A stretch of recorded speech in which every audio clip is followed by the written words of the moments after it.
আজকে আমার বাসায় পানি চলে এসেছে, জানি না কি করব। পরে বাসায় বাইরে এসে দেখি রাস্তার যে অবস্থা, মাথা নষ্ট। মাশাল্লাহ, কত সুন্দর রাস্তা, জানি না।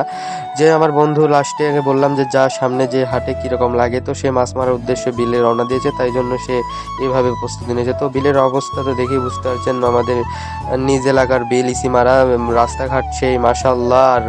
আর বাড়ির যে অবস্থা, বাড়িতে পানি চলে এসেছে, বাড়ির আশপাশে যে স্রোত চলছে দেখেই বুঝতে। পরে চুন ফুটা করে অনেক কষ্ট করে ওপার দিয়ে পানি বের করা হয়েছে, তো আর কিছু করার নাই। বর্ষাকাল আসলে আমাদের একটু বিপজ্জনক। পুকুর ভেসে গেছে, অনেকেরই পুকুর ভেসে গেছে, তো খুবই দুঃখজনক বিষয়। পাশে একটা বেগুন ক্ষেত ছিল, তারও বেগুনে পানি ঢুকে তার বেগুন ক্ষেতের অবস্থা খুবই খারাপ। তো সামনে যে দেখলাম যে রাস্তা, ও মাশাল্লাহ মাশাল্লাহ, আল্লাহর রহমতে রাস্তাটা যেমন হয়ে গেছে, মনে হচ্ছে যে পার দিয়ে ট্রলি যাওয়ার কারণে, মানে রাস্তাঘাটের অবস্থা এমনই, গাড়ি ঘোড়া গেলে যা হয়, মানুষ যাওয়ার কোনো পরিস্থিতি না। আমার গোটা পাটা মেখে গেছে, তো ব্যাপার না। পরে এক ভাই মাছ মারছে, সে ভাইকে বললাম ভাই কি মাছ মারছেন, একটু দেখান। ভাই দেখালো। পরে দেখানোর পর আমরা একটু বাড়ির আশপাশে দেখলাম যে না, যে অবস্থা, এই অবস্থায় মানুষের ফসল লওয়াটাই খুব কঠিন।